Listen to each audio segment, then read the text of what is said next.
2024 तक पार्लियामेंट के अंदर वो किसी को सुनता नहीं था, आज उसको सुनना पड़ रहा है। 15-16% मुसलमान छोड़कर,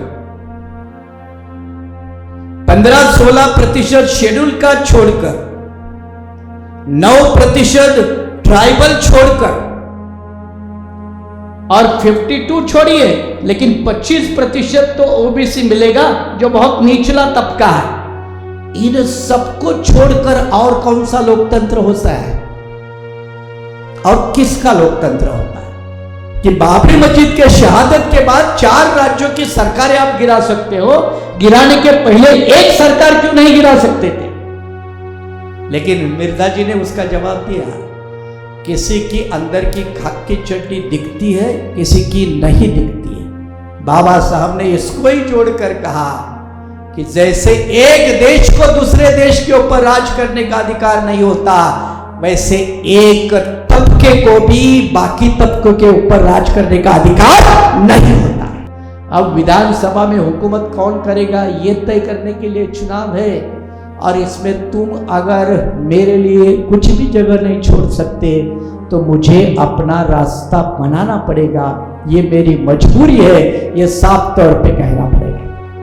1,22,000 कांग्रेस को पड़े हैं, लेकिन 90,000 नॉर्थ नागपुर में बीजेपी को पड़े हैं, तो उसमें तो कुछ होंगे ना छोटे मोटे। तो गद्दार हर कम्युनिटी में होता है, हर कौम में होता है, और गद्दारों की परंपरा आज की नहीं है, वो हमेशा पैदा होते रहेंगे। और कोई नहीं है तो वो लोग आके हमारे में से किसी को बनाएंगे। भगत सिंह ने जो बम फोड़ा असेंबली के अंदर, तो पत्रकारों ने वही पूछा ना कि तुमने बम क्यों फोड़ा भाई? तो क्या करे यार, कोई सुनता नहीं हमारे, तो क्या करे? अभी हमारे हाथ में वो भगत सिंह का बम लेने की जरूरत नहीं है। लोकतंत्र में बाबा साहब के संविधान के माध्यम से हमारे हाथ में बहुत सारे बम है, उसका तो इस्तेमाल होना चाहिए ना। नहीं तो लोकतंत्र की दुहाई देने वाले लोकतंत्र की मजा लुटे और हम अपने आप को लुटे लुटाए, ये कौन सा लोकतंत्र है? उत्तर नागपुर 1,22,000, 22,500, क्या कर्जा नहीं देना चाहिए? ठीक है, हमारे भी कुछ नालायक नेता है, महाराष्ट्र में है, कोई यूपी में है, नाम लेना जरूरी है? सिर्फ नालायक कहने के बाद जैसे याद आता है बस बहुत हो गया। पहले जैसे कहते चौकीदार कहते तो याद आता था, तो इसके आगे नालायक कहेगा तो याद आना चाहिए, नाम लेने की जरूरत नहीं है। वो भी जिम्मेदार है, वो भी प्रैक्टिकल पॉलिटिक्स करने में फेल है। फुले जिंदा थे, कह दिया ये शेठ जी भट्ट जी लाट जी की कांग्रेस है, मेरा आदमी इसमें कभी नहीं जाएगा। ठीक है, कांग्रेस बदल गई। शाहू महाराज ने खुलकर कभी भी कांग्रेस की वकालत नहीं की, कभी भी नहीं की। बाबा साहब को आगे बढ़ाया।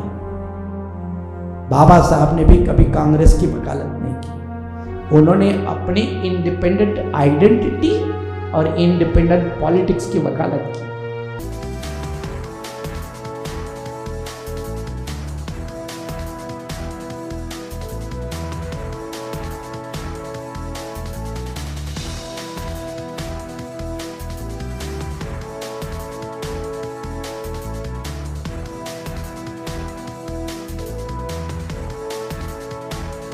दो 2024 चुनाव के पहले भी बहुत सारे मंथन हुए। कई सारे पॉलिटिकल, नॉन पॉलिटिकल, कई संगठनों ने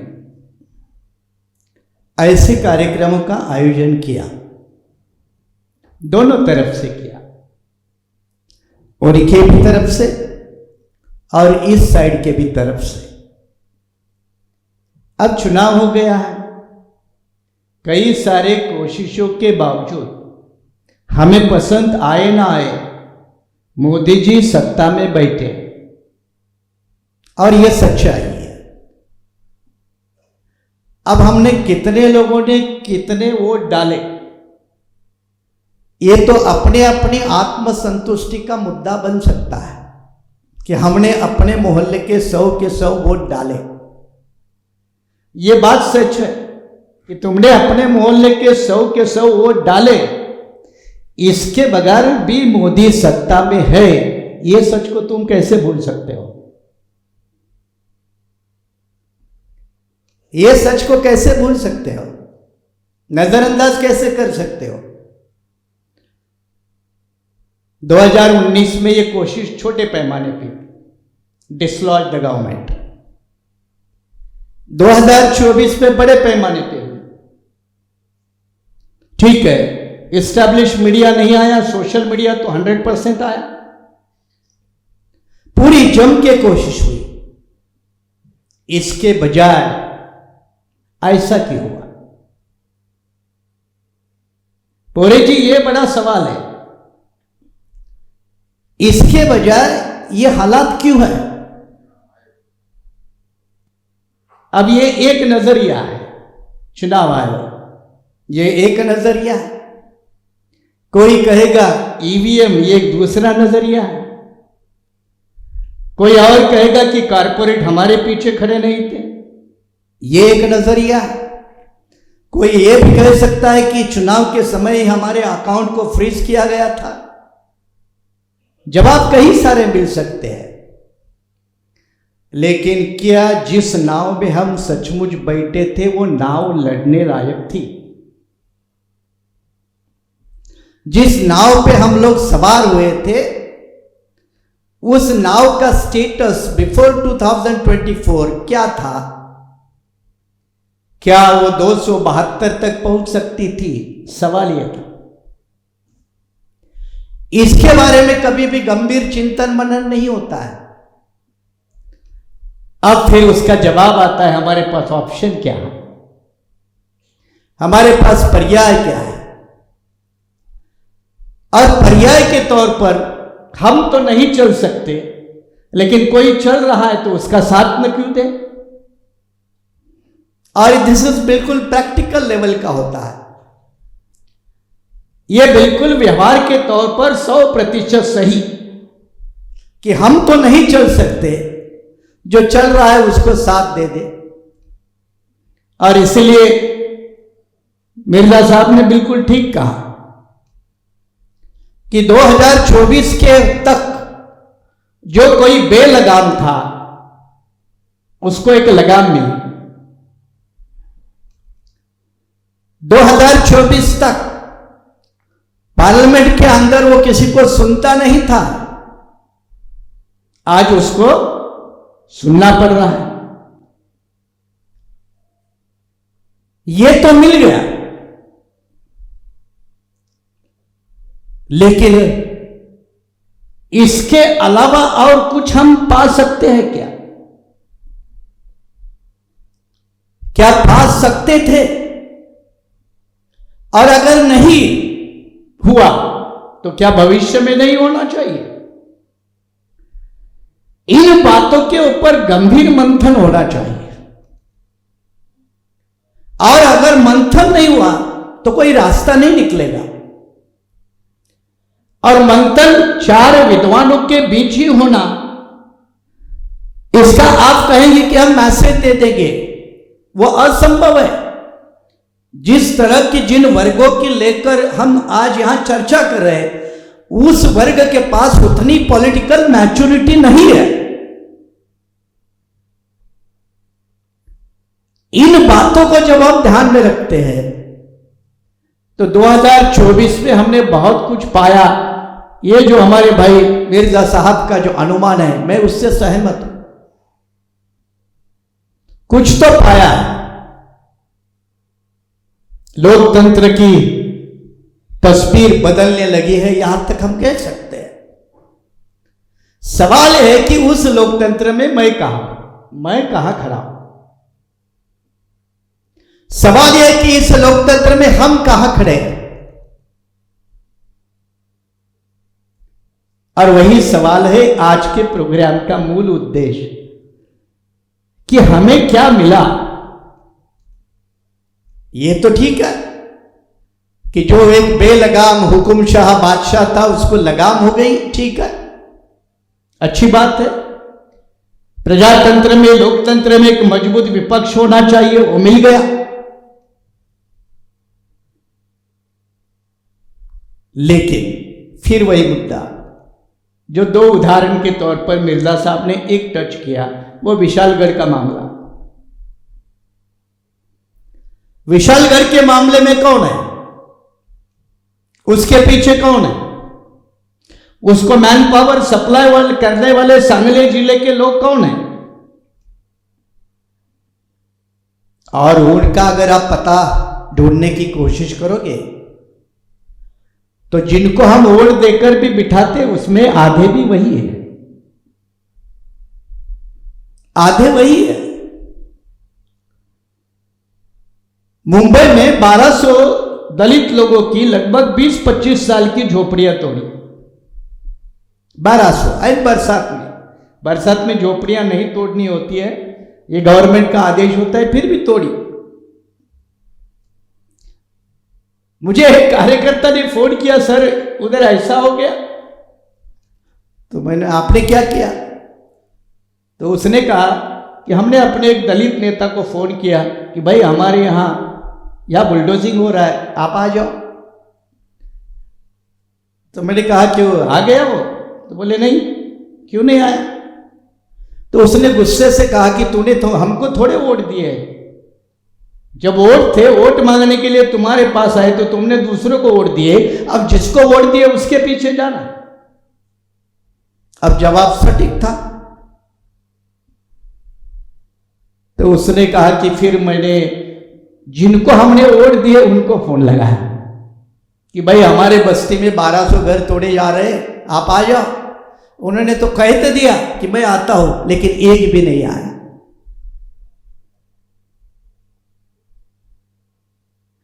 यहां बात दो तरह से सोचने की जरूरत है, एक सैद्धांतिक के स्तर पर और एक व्यवहार के स्तर, एक आइडियोलॉजिकली और एक प्रैक्टिकली। प्रैक्टिकली तो फैसला आपने कर लिया, लेकिन क्या यह फैसला हमेशा काम आएगा? क्या यह फैसला हमेशा काम आएगा? नागपुर में भी कई लोगों ने लगभग फतवे निकाले थे कि इनको वोट दे दो। क्या आप उन लोगों की जिम्मेदारी नहीं है कि अगर ऐसे कुछ वाकयात होते हैं तो जिनको वोट दिए उनकी कॉलर पकड़कर कहे कि आपको हमने वोट दिया है, तुम्हारा फर्ज बनता है, तुम्हारी जिम्मेदारी बनती है? क्या उनको वो हक नहीं है? क्या उनका वो कर्तव्य नहीं बनता? मुस्लिम समाज आज पॉलिटिकल लीडरलेस है। खुलकर कह रहा हूं, इधर उधर घुमा के नहीं, सीधा। दलित समाज क्या है? दोनों एक नैया में सवार है ना, वो भी लीडरलेस है। और आदिवासी, वो बेचारा जंगल में है, किसको पता भी नहीं है या नहीं है। ओबीसी कभी कभार दिखते हैं, कभी कभी दिखते हैं। अब मुझे बताओ कि 2024 वर्डिक्ट से लोकतंत्र मजबूत हुआ है, ये मैं कहूंगा ना किसी भी मंच से तो हर कोई ताली बजाएगा। मेरा सवाल है, लोकतंत्र कौन से लोगों का है? 15-16% मुसलमान छोड़कर, 15-16% शेड्यूल कास्ट छोड़कर, 9% ट्राइबल छोड़कर, और 52 छोड़िए, लेकिन 25% तो ओबीसी मिलेगा जो बहुत निचला तबका है। इन सबको छोड़कर और कौन सा लोकतंत्र होता है? और किसका लोकतंत्र होता है? बाबा साहब ने जो कहा था ना गांधी जी को, आई हैव नो मदरलैंड, ये आपको यहां समझ में आएगा।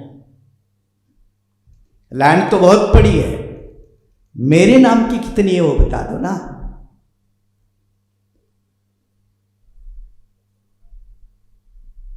(1946 के पहले, 50 के पहले, खास करके 46 लास्ट प्रोविंशियल असेंबली का इलेक्शन, मुस्लिम लीग ने सारी सीटें जीती थी। क्यों जीती थी? क्यों जीती थी और कैसे? तब मुस्लिम को भी पॉलिटिकल रिजर्वेशन था, 50 में खत्म हो गया। शिक्षा और राजनीतिक प्रतिनिधित्व मुस्लिमों का खत्म होने की प्रक्रिया 1950 बाद हुई। अब कितने लेवल पे आया? 24 तक इन्होंने कह दिया, 24 तक पहुंचे। 24 में भी राजस्थान, मध्य प्रदेश और महाराष्ट्र, या एक भी मुस्लिम एमपी नहीं है, तीनों राज्यों से।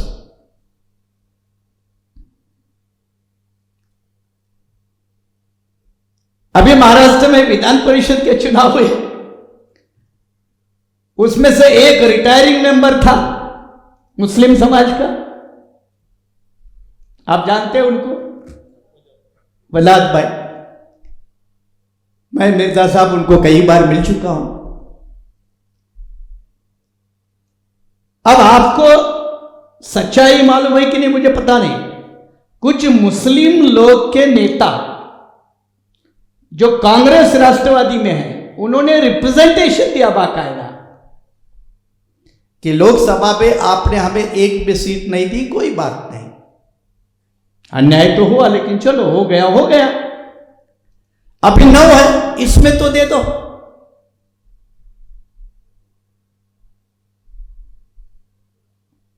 क्या हुआ?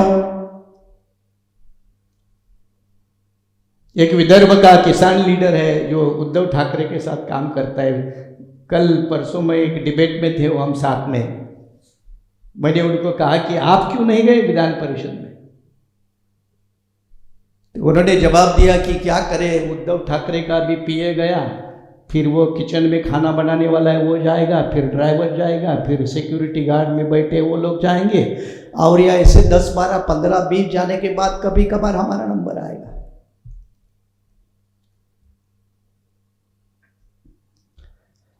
एक एमएलसी नहीं दे सकते।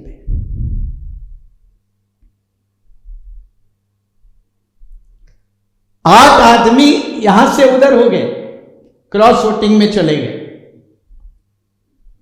चर्चा तो नागपुर की भी है, उसमें क्रॉस वोटिंग में नागपुर की भी चर्चा है, सिर्फ अमरावती की नहीं है। 8 क्रॉस वोटिंग हो गए, तो हम देंगे चुनको इनको और ये देंगे चुनको उनको, मेरे वोट से ये जीतेंगे और ये उनको जिताएंगे जिनको मैं हराना चाहता हूं। तो भाई ये कौन सी रणनीति है, ये कौन सी स्ट्रैटेजी है? और ये सिर्फ विधान परिषद के चुनाव के लिए नहीं है, पॉलिसी को लेकर भी बात देखिए। पॉलिसी को लेकर जब इनकी पॉलिसी देखते हैं तो क्या फर्क है? कल मान लो पूरी कांग्रेस पार्टी की अकेले की सरकार भी अगर दिल्ली में बैठी, क्या इकोनॉमिक लिबरलाइजेशन का दौर को पीछे मोड़ देगी?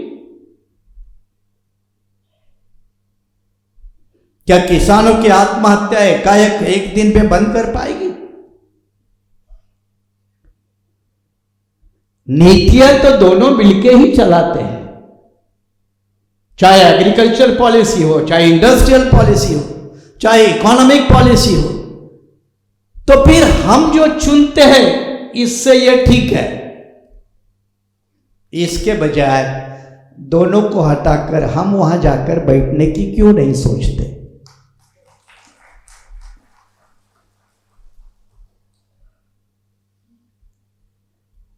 अब ठीक है, पॉलिटिकल रिजर्वेशन के कारण 47 ट्राइबल एमपी है, 84 शेड्यूल कास्ट के एमपी है, दोनों मिलके 131 है।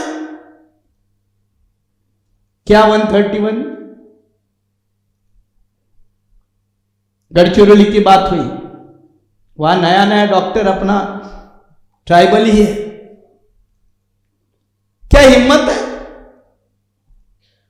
हिम्मत उसकी नहीं है, हिम्मत उसमें जरूर होगी, जिस पार्टी में वो है उस पार्टी में वो हिम्मत नहीं है। इक्का दुक्का हमारा आदिवासी, दलित, मुसलमान किसी और एक पार्टी से चुन के जाए, इससे भला नहीं होता है, क्योंकि वो बेचारा अपने पार्टी का पॉलिटिकल स्लेव होता है, गुलाम होता है। और इतनी बड़ी कितनी भी वारदातें होने दो, वो आवाज नहीं खोल सकता। बाबा साहब ने कहा था, ऐसे प्रतिनिधि होने की बजाय नहीं होना अच्छा है, नहीं होना अच्छा है।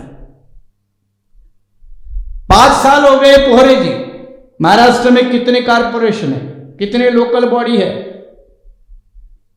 सिर्फ ओबीसी आरक्षण के कारण रुके हैं। क्या महाराष्ट्र में बैठे हुए लोग या विपक्ष में बैठे हुए लोग इसके लिए कोई पहल कर रहे हैं कि मामला आगे बढ़ाओ, सुलझाओ और लोकल बॉडी के चुनाव जल्दी से जल्दी करके ओबीसी को अपनी हिस्सेदारी दिलवा दो। ओबीसी की जनगणना को खुलकर विरोध किया था कांग्रेस ने भी, पहले ध्यान रखिए। कभी भी किसी में प्यार में बहकर मुद्दों को नहीं भूलना चाहिए। हम लोगों की गलती क्या होती है, हम जल्दी किसी के प्यार में आ जाते हैं, बहुत जल्दी तालियां बजाते हैं। बाबा साहब का नाम लिया, जोर से तालियां बजाओ। प्रजातंत्र में तालियां बजाने वाले लोगों को कौन पूछता है? कौन पूछता है? सवाल यह है कि क्या हम हमेशा तालियां बजाने वाले रहे कि ठीक है भाई, आज मैं तालियां बजाने वाला हूं, कल तुम भी तो बनो मेरे लिए तालियां बजाने वाले। क्या यह सोच नहीं होनी चाहिए? क्या यह समझ नहीं होनी चाहिए? और यह सोच और समझ नहीं होने के कारण ही पीटे जा रहे हो। कोई 50 साल से, कोई 55 साल से, कोई 500 साल से, कोई 5000 साल से। हम चिल्लाए, बाबरी मस्जिद की शहादत हुई, चिल्लाए ना, रोए, बहुत दुख हुआ। हुक्मरान कौन थे? एक दिन में उत्तर प्रदेश की सरकार को अगर गिराया होता, सिंपल है, हम दोनों कानून के लोग हैं, आप में भी सिर्फ कई लोग हैं यहां, कि बाबरी मस्जिद के शहादत के बाद 4 राज्यों की सरकारें आप गिरा सकते हो, गिराने के पहले एक सरकार क्यों नहीं गिरा सकते थे? लेकिन मिर्जा जी ने उसका जवाब दिया, किसी की अंदर की खाक की चड्डी दिखती है, किसी की नहीं दिखती है। जो दिखती है हम उसको समझते हैं कि यह दुश्मन है, और जिसकी नहीं दिखती है उसके बारे में हम भूल कर लेते हैं कि हमारा दोस्त है। और एक वक्त की भूल, लम्हों की भूल, सदियों की सजा। अब ये जब तक गलतियां हम करते रहेंगे तो कोई सॉल्यूशन नहीं मिलता। आदिवासी के कितने मुद्दे हैं जिसका जिक्र उन्होंने किया, एक आदिवासी एमपी नहीं आवाज उठाता, एक 47 है।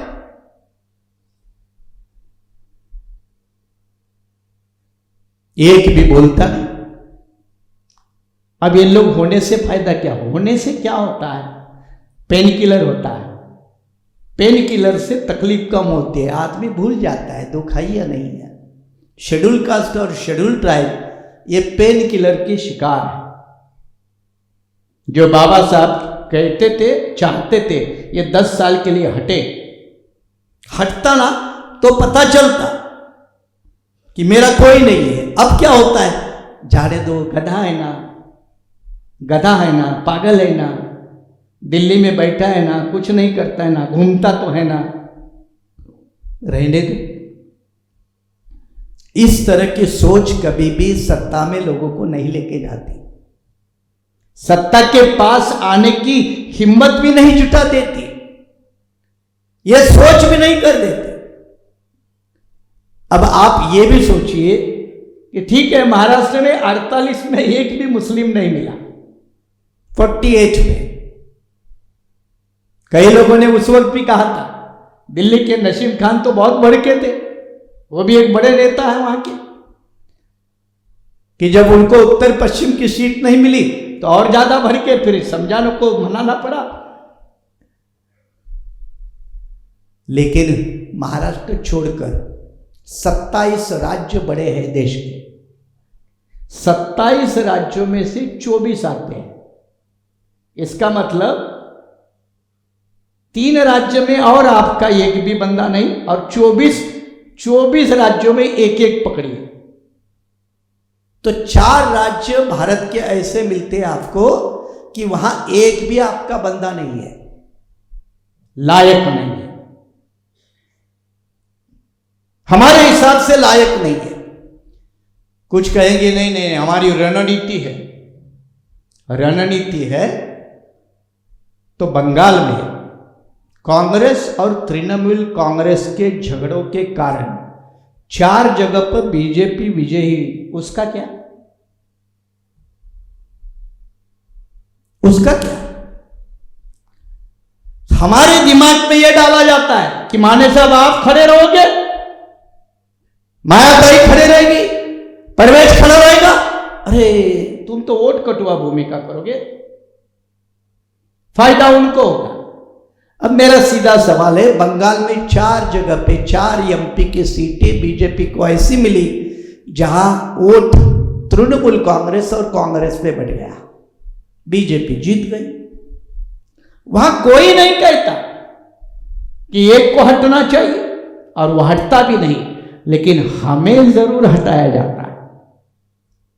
तुम हटो भाई, अंबेडकरवादी तुम हटो, ट्राइबल तुम हटो, मुसलमान तुम हटो, अरे तुम आओगे तो 1500 वोट इधर उधर होंगे तो वो जीतेगा।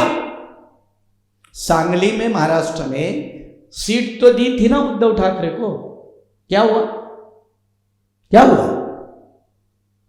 महाविकास आघाड़ी में थे ना, अभी जो हार गए वो भाई जयंत पाटिल, वो भी महाविकास आघाड़ी में थे, क्या हुआ, उनको वोट मिला। अब उनको वोट नहीं मिला, वो भी ओबीसी है, कुणबी है, उनको नहीं वोट मिला, गिराया गया। पिछली बार हंडोरे को गिराया गया, तब भी कांग्रेस ने एक्शन नहीं की, किसी के ऊपर नहीं की। और पोरे जी उस वक्त हंडोरे के बारे में जब उसको कैंडिडेट बनाया तो मैंने फोन करके उसको कहा था हंडोरे को कि तुम हार जाओगे चुनाव के पहले परवेज भाई, तो उसने कहा सर ऐसा तो नहीं होगा, सेंटर वालों ने बताया है, आदेश निकाला है, सबको कहा है कि किसी भी हालत में ये दलित बंदा चुन के आना चाहिए। और मैंने उसको एक लफ्ज में कहा था कि कांग्रेस के अंदर की मराठा पॉलिटिक्स तुमको हरवाएगी, और दूसरा बंदा जीत गया, ये हार गया। अभी भी महाविकास आघाड़ी के एक कैंडिडेट ने दूसरे कैंडिडेट को हरवाया, या कोई बीजेपी का कैंडिडेट उनको हरवाने में थोड़ा आगे है। आखिरी मुकाबला हुआ तो महाविकास आघाड़ी के कैंडिडेट में, उसमें उद्धव ठाकरे का कैंडिडेट जीता, महाविकास का दूसरा कैंडिडेट हार गया, वो भी पिछड़ा है। कहने का तात्पर्य यह है कि वो हारे या जीते, वो अपनी पॉलिटिकल स्पेस नहीं छोड़ते, और हम अपनी स्पेस खुलकर छोड़ते। ले लो भैया, तुमको जितना चाहे ले ले। अभी हर कोई दल 100-200 की बात कर रहा है, कोई 100 के नीचे नहीं कर रहा है आने वाले असेंबली के लिए। हर कोई 100 के नीचे बात नहीं कर रहा है, चाहे महाविकास आघाड़ी का हो चाहे महायुति का हो, 100 के नीचे कोई नहीं बात कर रहा है, क्योंकि वो अपनी जगह नहीं छोड़ना चाहते। और हम लोग फिर कहेंगे इनको दूर रखने के लिए, ठीक है भैया, दिया तो ठीक, नहीं दिया तो हम है वोटर।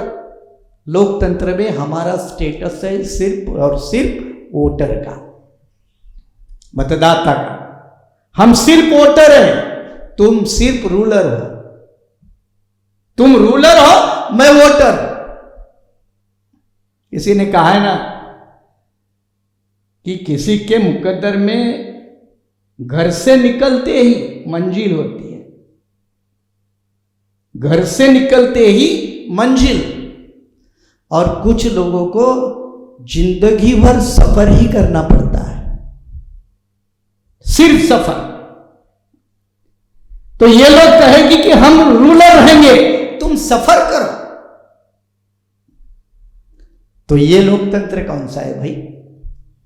क्या ये लोकतंत्र की परिभाषा है? ये लोकतंत्र की परिभाषा नहीं है।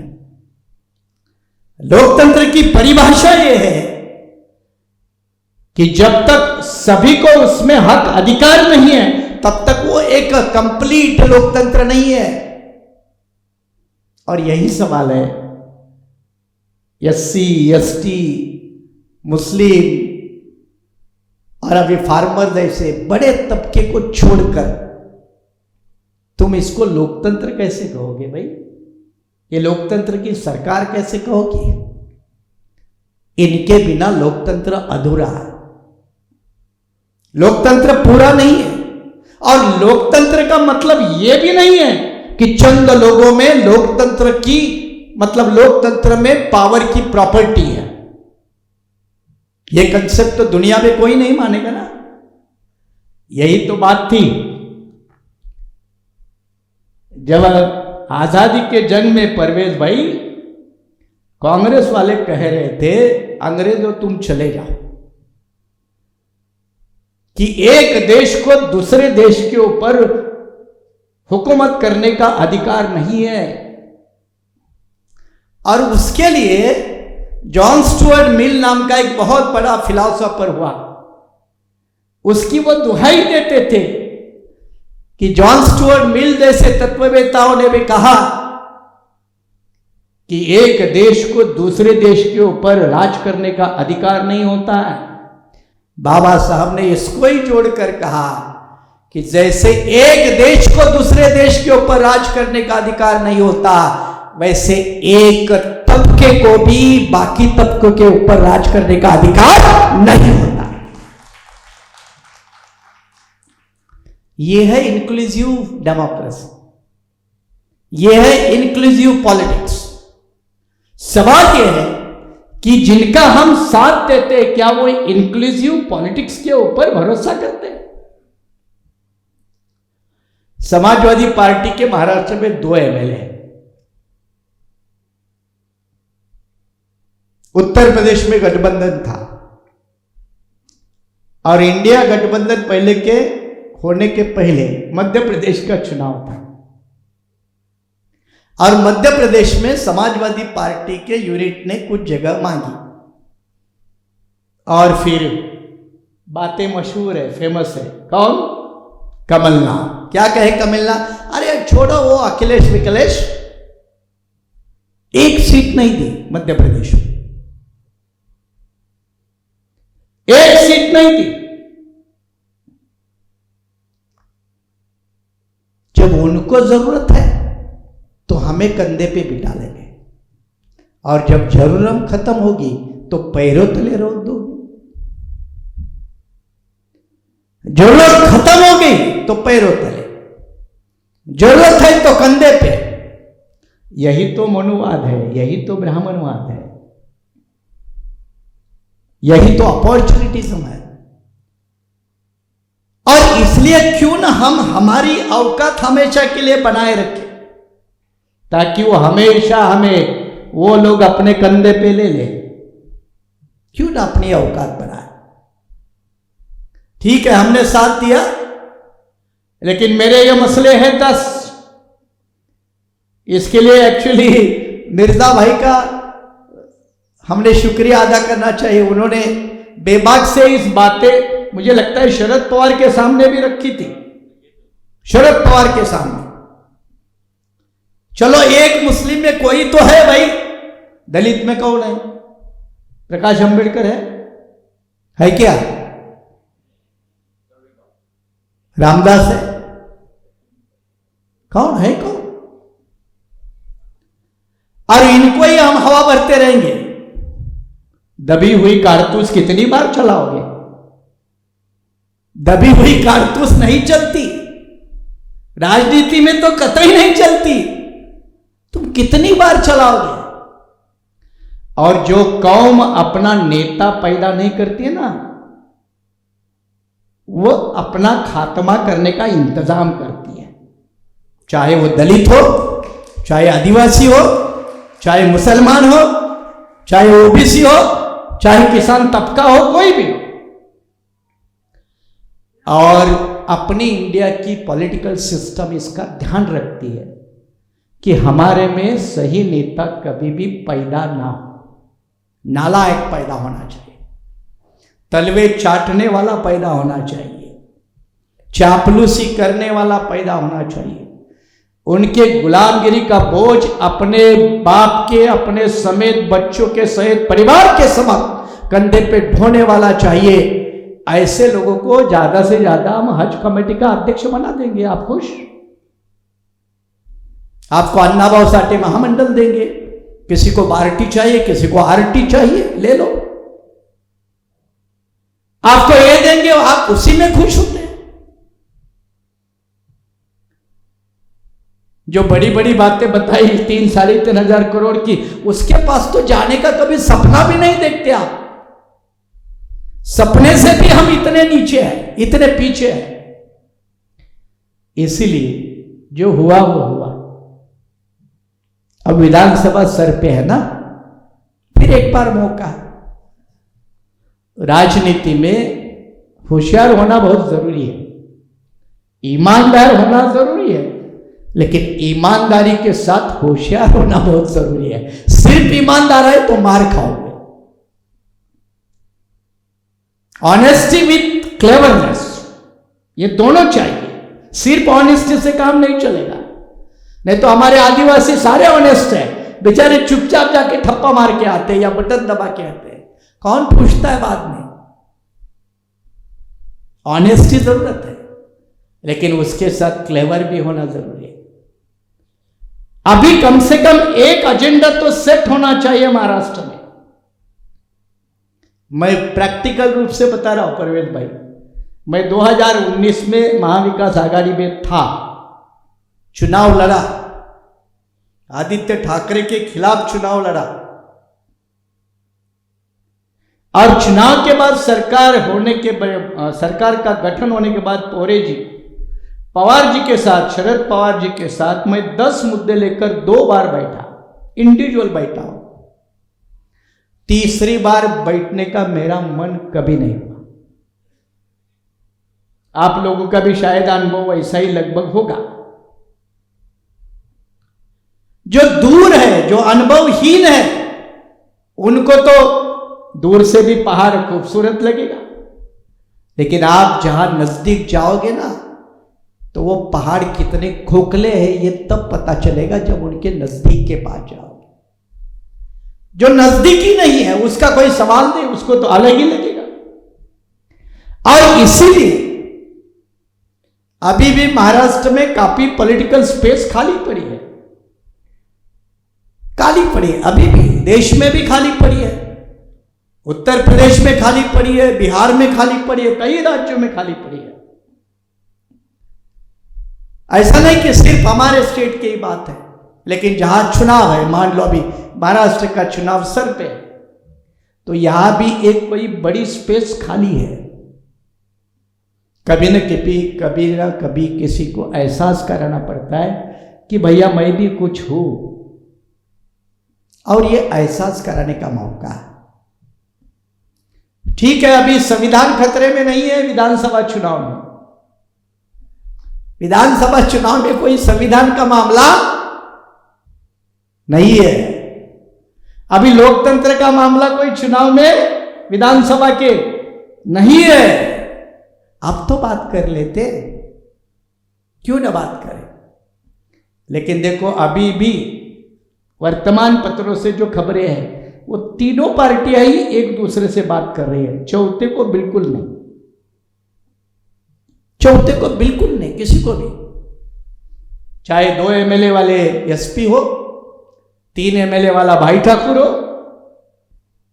किसी को नहीं बुलाता, क्योंकि वो अपनी जागीर तुम्हारे नाम पे करना नहीं चाहते। असल ये है, वो पॉलिटिकल पावर का महत्व जानते हैं, वो पॉलिटिकल स्पेस की जगह जानते हैं, वो पीढ़ी से पीढ़ी जानते हैं, इसलिए छोड़ना नहीं चाहते। वो कुछ भी हो, हमें कहेंगे ठीक है भैया तेरे लिए एक सीट ले ले, जैसे मुझे लास्ट टाइम वर्ली की एक सीट दे दी। एक सीट क्यों मिली परवेज भाई? इनके पास कैंडिडेट नहीं था, किसी के पास, कांग्रेस के पास भी नहीं था, एनसीपी के पास भी नहीं था। ऐसी जगह देंगे आपको जहां से आप बिल्कुल चुन के नहीं आ सकेंगे। ये खेल अगर उनके हैं तो हमें भी थोड़ा अकल का इस्तेमाल करके, अरे हम भी आदमी है ना, तो आदमी होने का सबूत कभी कभी तो सोचकर देना पड़ेगा ना। आदमी होने का भी सबूत देना चाहिए। तो आदमी होने का सबूत देते वक्त हमने भी कहना चाहिए कि भाई कल के वक्त में हम आपके साथ जरूर थे, अब आपको हमारे साथ होना चाहिए। अगर आप हमारे साथ नहीं होते तो आप कोई लोकतंत्र खतरे की घंटी नहीं है, संविधान के खतरे की कोई घंटी नहीं है। अब विधानसभा में हुकूमत कौन करेगा ये तय करने के लिए चुनाव है, और इसमें तुम अगर मेरे लिए कुछ भी जगह नहीं छोड़ सकते तो मुझे अपना रास्ता बनाना पड़ेगा, ये मेरी मजबूरी है, ये साफ तौर पे कहना पड़ेगा, ये कहना पड़ेगा, इतने वोकल होना पड़ेगा। नहीं तो हम अभी भी मानकर चले कि नहीं किसानों की समस्या यही हल करेंगे। अब जैसे हमारे ओरे जी वो बेबाक होकर बोलते हैं क्यों न जाए ये किसानों की बात करने के लिए असेंबली में, जाने दो ना। मुझे बोल रहे थे वो चुनाव के पहले मैं अकोला से लड़ने वाला हूं, क्या हो गया मालूम नहीं। हाँ, नागपुर में लोग बहुत सोच समझकर चुनाव लड़ते हैं, इनटू इन्वर्टेड कॉमा। अरे अपक्ष क्यों, पार्टियां मरी है कि हमारे पास बहुत सारी पार्टियां है। अकोट, तो अकोट जिले का, चलो वेरी गुड, अकोट से लड़ो। हम लोगों की सारे लोगों से जो मदद चाहिए तो बोलो, आपके हाथ में तो अखबार है, आपकी ताकत अखबार के हमारे पीछे खड़े करो, हमारी ताकत आपके पीछे खड़े करते। Very good, excellent, congratulation. ऐसे लोग आने चाहिए आगे। एनिमल फार्म नाम की एक नोवेल है, अंग्रेजी में है, वो पढ़ी होगी आप लोगों ने बहुत से। उसमें क्या होता है कि अच्छे लोग बस चर्चा ही करते हैं, यार अपने हालात खराब है, ये खराब है, वो खराब है, वो खराब है, सारी जिंदगी भर चर्चा करते रहते हैं। आखिरी बार वो उसमें से कुछ अच्छे लोग फिर आगे आते और वो कहते यार हमने ऐसा करना चाहिए, ये जो चल रहा है इनको इनके ऊपर छोड़ देना चाहिए, हमने अपना अलग कोई राज्य बनाना चाहिए, हम अपना अलग कोई एरिया पैदा करें। तो वो विड्रॉ होते हैं। विड्रॉ होते हैं ना तो जो दूसरा सिस्टम चलता है वो चलने नहीं लगता, बंद होता है। तो जब बंद होता है तो उन सिस्टम वालों को इन लोगों की याद आती है, वही तरकीब हमें करनी पड़ेगी, हमारे बिना इनका सिस्टम नहीं चलना चाहिए, हमारे बिना सिस्टम नहीं चलना चाहिए। कितने नकली लोगों को लेकर घूमेंगे, कितने नकली मौलाना को लेकर घूमेंगे, कितने नकली दलित नेताओं को घूमेंगे। रामदास को कोई देख के वोट देता है क्या? देता है क्या? आपने दिए क्या? होंगे कुछ लोग भी होंगे यार, कुछ लोग होंगे, क्योंकि उत्तर नागपुर में 90,000 बीजेपी को वोट पड़े, 90,000 पड़े, 90,000 कोई कम नहीं है। 1,22,000 कांग्रेस को पड़े हैं, लेकिन 90,000 नॉर्थ नागपुर में बीजेपी को पड़े हैं। तो उसमें तो कुछ होंगे ना छोटे मोटे। तो गद्दार हर कम्युनिटी में होता है, हर कौम में होता है, और गद्दारों की परंपरा आज की नहीं है, वो हमेशा पैदा होते रहेंगे।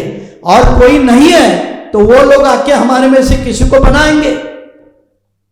वो तो हमारा खानदानी, ये क्या बोलते हैं, इंटरनल मामला है, लेकिन होता है, ये होंगे। इसके बावजूद आने वाले विधानसभा के लिए हम कोई नीति बनाकर चले, जिसका जिक्र परवेज भाई और सभी साथी कर रहे हैं, सत्तार भाई वगैरह सभी कर रहे हैं। तो मुझे लगता है ये आज की चर्चा सिर्फ यहाँ न सीमित होकर महाराष्ट्र के कोने कोने की आवाज बने, ताकि प्रजातंत्र में लोकतांत्रिक ढंग से आवाज उठाने की प्रक्रिया गतिमान होना चाहिए, तेज होनी चाहिए, तब हमारी आवाज सुनी जाए।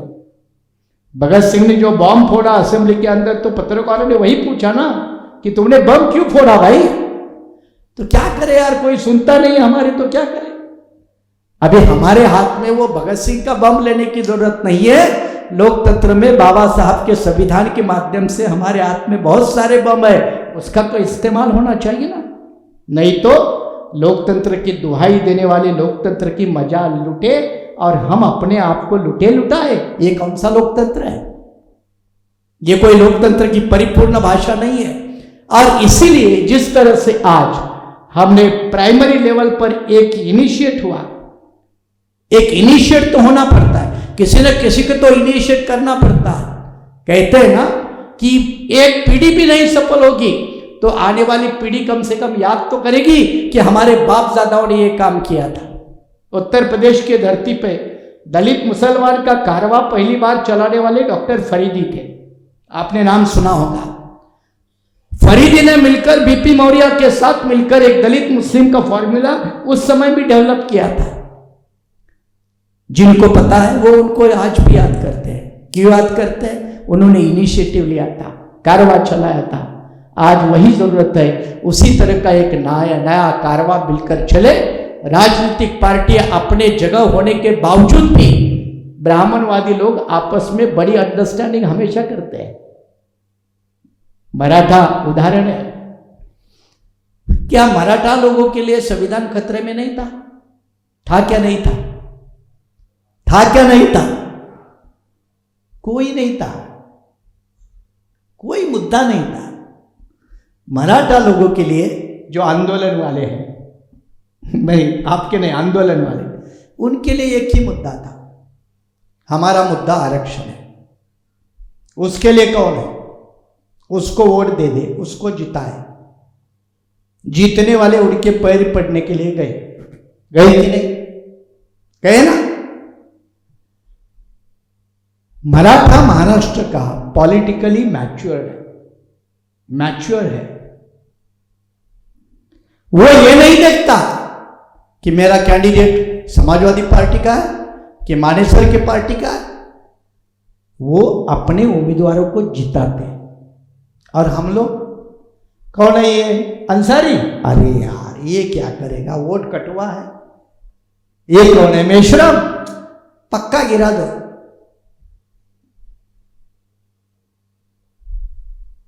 अब कुत्तों के भीड़ में रहकर शेरों से कैसे जंग होगी, ये भी कभी कभी सवाल आता है। कैसे जंग लड़े? लेकिन मराठा लोगों से सीखे। उन्होंने पार्टियां कहीं भी हो, कैंडिडेट बीड़ का है, कैंडिडेट औरंगाबाद का है, कोई नहीं देखा, उसका दल नहीं देखा, उसकी जात देख, बिरादरी देखी। अब वो मराठा जात है नहीं, एक सोशियोलॉजी का मामला है, लेकिन बिरादरी देखी, कौम देखी, कौम के खातिर। मुस्लिम समाज के बंदे बहुत तो शब्द का इस्तेमाल करते हैं, लेकिन चुनाव के वक्त में कहा जाता है ये भी समझ में नहीं आता। लेकिन मराठाओं ने अपने उम्मीदवारों को जिताया। अब उनके लिए संविधान लोकतंत्र कोई मुद्दा नहीं है। आप संविधान लोकतंत्र करते चिल्लाते रहो और आपका पॉलिटिकल रिप्रेजेंटेशन जीरो। किसके हाथ में जाएगा लोकतंत्र? किसके हाथ में जाएगा संविधान? ये बाबा साहब के बंदे संविधान संविधान करके चिल्लाते, आखिरी मुद्दा कह के रुक रहा हूं कि क्या सचमुच हम जिनके ऊपर भरोसा रखते हैं, क्या वो संविधान बचा पाएंगे? ये आखिरी सवाल है मेरा। क्या संविधान बचाने की क्षमता है उनमें?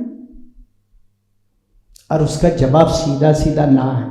समय के अभाव के कारण मैं उसके उदाहरण नहीं देना चाहता, क्योंकि वो भी जब हुक्मरान थे तब भी एक इतिहास है ना, उसको कैसे आसानी से भूल सकता हूं मैंने बाबरी मस्जिद को इसलिए याद दिलवाया। मैं भी अपने इतिहास को कैसे भूल सकता हूं? मैं भी महाराष्ट्र में हूं। कल परसों आपने भी मेरे साथ क्या किया? मुझे कई लोग परवेज भाई कहते हैं कि आपको तो उद्धव ठाकरे के साथ कम से कम जाना चाहिए, बैठना चाहिए, चाय पीना चाहिए। और मेरे जैसा आदमी खुलकर कहता है कि जिन्होंने मराठवाड़ा में दलितों के घर दिन दहाड़े जलाए, उनके साथ मैं नहीं बैठ सकता। अब इस समय तो कुछ मुसलमानों भी उद्धव ठाकरे को वोट दिए। मुंबई दंगल में क्या हुआ, महाराष्ट्र में क्या हुआ, और एक बेहतरीन उदाहरण ये जो धुलिया सीट कांग्रेस जो जीती, वो सिर्फ और सिर्फ मालेगांव के मुसलमानों के कारण। मालेगांव विधानसभा जो धुलिया के अंदर आती है, शोभा बच्चाओ जीती है, वहां कांग्रेस के कैंडिडेट को बच्चाओं को 1,03,000 वोट पड़े विधानसभा मालेगांव, और बीजेपी को कैंडिडेट को कितने पड़े? 3,500 खाली, सिर्फ 3,500। बाकी 5 असेंबली में बीजेपी लीड पे थी, वो सारा लीड एक मालेगांव विधानसभा ने खत्म करके कांग्रेस के उम्मीदवार को जिताया। क्या कांग्रेस को इसके लिए क्या हमारा कर्ज अदा नहीं करना चाहिए? उत्तर नागपुर 1,22,000, 22,500, क्या कर्जा नहीं देना चाहिए? ठीक है, हमारे भी कुछ नालायक नेता है, महाराष्ट्र में है, कोई यूपी में है, नाम लेना जरूरी है? सिर्फ नालायक कहने के बाद जैसे याद आता है बस बहुत हो गया। पहले जैसे कहते चौकीदार कहते तो याद आता था, तो इसके आगे नालायक कहेगा तो याद आना चाहिए, नाम लेने की जरूरत नहीं है। वो भी जिम्मेदार है, वो भी प्रैक्टिकल पॉलिटिक्स करने में फेल है, वो भी फेल है। लेकिन उनकी गलती की सजा किसको है? उनके परिवार को है क्या? उनके प्रॉपर्टी में कोई कम हुई क्या? उनकी प्रतिष्ठा में कोई कम आई क्या? नुकसान तो आम लोगों का होता है। और यहां सैद्धांतिक बात यह है कि क्या बाबा साहब ने हमें दूसरों के भरोसे राजनीति करने को कहा है?